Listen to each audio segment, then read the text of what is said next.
Welcome to kitchen spark. இன்றைக்கி நம்ம சேனலில் என்ன பார்க்க போகிறோன்னு கேட்டிங்கன்னா வெண்டைக்காய் பொரியல் தாங்க பார்க்க போகிறோம். பாருங்கள், ஒன்றோட ஒன்று ஒட்டாமல் நல்லா பலன்னு நாம் இன்றைக்கி வெண்டைக்காய் பொரியல் செஞ்சுருக்குறோம். ரொம்பவே சுவையாக இருக்கும். இது எப்படி செய்யலான்னு பார்க்கலாங்க. இது ஒரு 2-3 டிப்ஸும் ஃபாலோ பண்ணலாங்க. அதை பார்க்குறதுக்கு முன்னாடி இன்னும் நீங்கள் நம்ம சேனலை சப்ஸ்கிரைப் பண்ணலைன்னா சப்ஸ்கிரைப் பண்ணிக்கோங்க. பக்கத்தில் இருக்கிற பெல் ஐக்கானை கிளிக் பண்ணி ஆளுங்கிற ஆப்ஷனை கொடுத்துருங்க. அப்போ தான் நம்ம போடுற ஒவ்வொரு வீடியோஸும் உங்களுக்கு நோட்டிஃபிகேஷனில் வரும். அந்த வரிசையில் நாம் இன்றைக்கி வெண்டைக்காய் பொரியல் செஞ்சுருக்குறோங்க. பாருங்கள், நல்லா பலன்னு ஒன்றோட ஒன்று ஒட்டாமல் நல்லா கலர்ஃபுல்லாக இருக்குது. சாப்பிட்றதுக்கு ரொம்ப டேஸ்ட்டாக இருக்கும். இது சாதத்துலேயும் பிசைஞ்சு சாப்பிட்லாங்க. நல்லா டேஸ்ட்டை கொடுக்கும் உங்களுக்கு. ஸோ இந்த வெண்டைக்காய் பொரியலை எப்படி செய்யலான்னு பார்க்கலாங்க, வாங்க. பாருங்கள், வெண்டைக்காவை இந்த மாதிரி நான் கழுவி சுத்தம் பண்ணி ரவுண்டாக கட் பண்ணி வச்சுருக்கிறேன். இதில் ஃபஸ்ட்டு டிப்ஸ் என்னன்னு பார்த்தீங்கன்னா, நீங்கள் வெண்டைக்காய் வாங்கிட்டு வந்த உடனே செய்ய வேண்டாங்க. ஒரு நாள் வெளியிலே வச்சுருங்க, ஃப்ரிட்ஜுக்குள்ளேயும் வைக்க வேண்டாம்.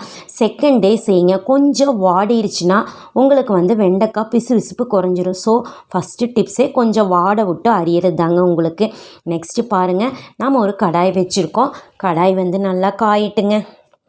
காஞ்சதுக்கப்புறம் நம்ம ஆயில் போட்டுக்கலாம். ஆயில் ஊற்றுனதுக்கப்புறம் கொஞ்சம் நேரம் காயிட்டுங்க. பாருங்கள், எண்ணெய் நல்லா காஞ்சிருச்சு. இப்போ பார்த்திங்கன்னா நாம் ஒரு 1/2 ஸ்பூன் அளவு கடுகு ஆட் பண்ணிக்கலாங்க. கடுகு நல்லா பொரியட்டும். பொரிஞ்சதுக்கப்புறம் 1 ஸ்பூன் அளவு கடலப்பருப்பு எடுத்துருக்குறோம்.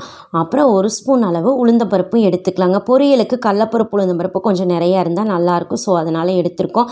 செகண்ட் டிப்ஸ் பாருங்கள், சின்ன வெங்காயம் எடுத்துருக்குறேங்க. பெரிய வெங்காயம் எடுக்காமல் நம்ம சின்ன வெங்காயம் எடுத்துருக்கோம். இது பார்த்திங்கன்னா உங்களுக்கு வலுவலுப்பு குறைச்சி கொடுக்கும். நெக்ஸ்ட்டு பாருங்கள், காஞ்ச மிளகாய் எடுத்துருக்கோம் 2-3. அப்புறம் ஒரு கொத்து கருகாப்பிலை இலைங்க. இதை நல்லா வதக்கணும் நம்ம. பெரிய வெங்காயம் எடுப்பாங்க. ஆனால் பெரிய வெங்காயம் எடுத்திங்கன்னா கொஞ்சம் அந்த பிசுபிசுப்பு தன்மை இருக்கும். உங்களுக்கு சின்ன வெங்காயம் பார்த்திங்கன்னா சாப்பிட்றதுக்கே நல்லா இருக்குங்க. ஸோ அதனால் சின்ன வெங்காயம் போட்டிருக்கோம் இன்றைக்கி. அப்புறம் பார்த்திங்கன்னா 2 தக்காளி எடுத்துருக்குறேங்க. தக்காளி தண்ணி எதுவும் இல்லாமல் நல்லா வதக்கணும். தக்காளி வதங்குறதுக்கு கொஞ்சம் உப்பும் நம்ம ஆட் பண்ணிக்கலாங்க. நல்லா வதங்கட்டும். தக்காளியில் தண்ணி இல்லாமல் ட்ரை ஆகட்டும். பாருங்கள், கொஞ்சம் கூட தண்ணி இல்லை, நல்லாவே வதங்கிருச்சு நம்மளுக்கு தக்காளி. இப்போ பார்த்திங்கன்னா நாம் வெட்டி வச்ச அந்த வெண்டைக்காய் இருக்குல்லங்க, அதை இதில் ஆட் பண்ணிக்கலாம். பாருங்கள், ஆட் பண்ணிவிட்டு கொஞ்சமாக மஞ்சத்தூள் ஆட் பண்ணிக்கலாங்க. உங்களுக்கு காரம் வேணும்னா நீங்கள் மிளகாத்தூள் ஆட் பண்ணிக்கலாம். நான் மிளகாவே 4 போட்டிருக்கிறதுனால நான் மிளகாத்தூள் ஆட் பண்ணலை. பாருங்கள், இந்த மாதிரி கொஞ்சம் நல்லா வதக்கி விட்டுட்டு பாருங்கள், நல்லா வதங்கி பிசுபிசுப்பு வர்றதுக்கு ஆரம்பிச்சிருச்சு. நம்மளுக்கு ஒரு 2 தடவை வதக்கணுன்னே பிசுபிசுப்பு வர்றதுக்கு ஆரம்பிச்சிருச்சு.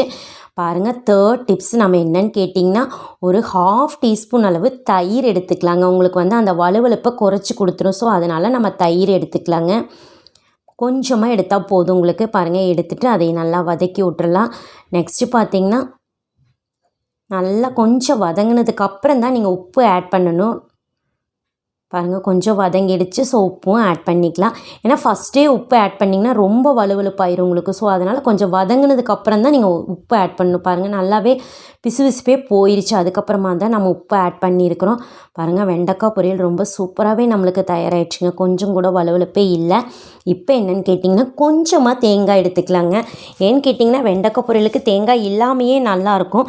இருந்தாலும் கொஞ்சமாக ஆட் பண்ணிவிட்டு உங்களுக்கு நல்லாயிருக்கும். ஸோ அதனால் பாருங்கள், கொஞ்சமாக தேங்காய் ஆட் பண்ணியாச்சு. இப்போ நம்மளுக்கு சூப்பராகவே வெண்டைக்காய் பொரியல் நல்லா வாசனையோட ரெடி ஆயிடுச்சுங்க.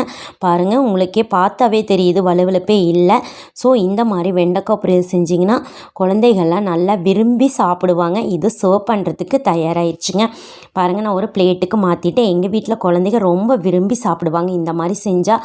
ஸோ நீங்களே இந்த மாதிரி ட்ரை பண்ணி பாருங்கள். உங்கள் வீட்லேயும் குழந்தைங்க இருந்தால் நல்லா விரும்பி சாப்பிடுவாங்க. நம்மளுக்கும் பார்த்திங்கன்னா ஒயிட் ரைஸில் போட்டு சாப்பிட்றதுக்கு ரொம்பவே சூப்பராக இருக்குங்க. ஸோ இந்த வீடியோ பிடிச்சிருந்ததுன்னா உங்கள் ஃப்ரெண்ட்ஸுக்கெல்லாம் ஷேர் பண்ணுங்கள், லைக் பண்ணுங்கள். மறக்காமல் கிச்சன் ஸ்பார்க் சேனலுக்கும் சப்ஸ்கிரைப் பண்ணுங்கள்.